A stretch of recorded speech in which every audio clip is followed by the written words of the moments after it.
දෙවියන් වහන්සේට මහිමය ලබා දෙන වැඩපිළිවෙල ගැන තමයි මේ සතිය අපි ගොඩාක් සාකච්ඡා කරන්නේ. උන්වහන්සේගේ තේජස ගැන අපි සාකච්ඡා කරනවා.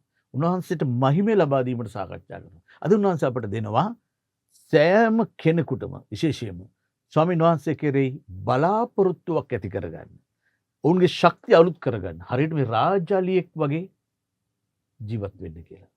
දැන් ඔන්න මේ කියන කියුම් වල තේරුම මෙහෙමයි. දැන් රාජාලියා ගත්තාම රාජාලියා බොහොම ශක්තිමත් පක්ෂයෙක්නේ. රාජාලියා දැක්කම තේජසක් තියෙනවා. ඒ තේජසත් එක්ක රාජාලියාගේ ජීවිතය අප ගත්තොත් එක්තරා කාලවකවානුවකදී රාජාලියාට අපොසත් වෙනවා අර ඈත ආකාශයේ පියාඹන්න. නැත්තම් අපි කියමුකෝ අපේ භාෂාවේ වය වෘද්ධ වෙනවා, වැටෙන්න ගන්නවා, එයා දුර්වල වෙන්න ගන්නවා. ඒ දුර්වල වෙන්න ගන්නකොට රාජාලියාට සිතුවිල්ලක් එනවා. දැන් මං දුර්වලයි.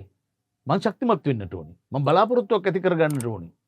එහෙම හිතලා රාජාලියා තමන්ගේ නියපොතු කඩා ගන්නවා. තමන්ගේ පියාපත් ගලව ගන්නවා.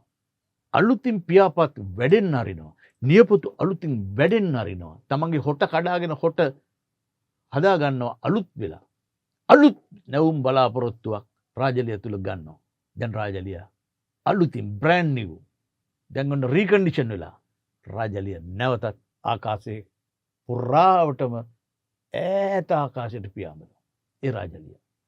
අපිට තියෙන අවස්ථාව තමයි අපි දුර්වල වුණාම අපි වැටෙන්න ගන්නවා. අපි එතනින් ගොඩ එන්න කිසි උත්සාහයක් ගන්නෙ නෑ. අපිට දෙවියන් වහන්සේ දීලා තියෙන ටැලන්ට් වල අපිට බලාපොරොත්තුවක් නැද්ද?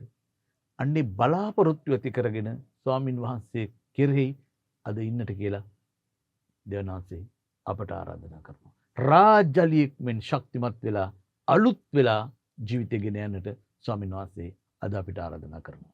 අපි අලුත් වෙමු, නැවුම් වෙමු, දුර්වල අපි නැගිටිමු, ශක්තිමත් වෙමු, දෙවියන් වහන්සේ කෙරෙහි බලාපොරොත්තුවක් ඇති කරගමු. යහපත් දවසක්.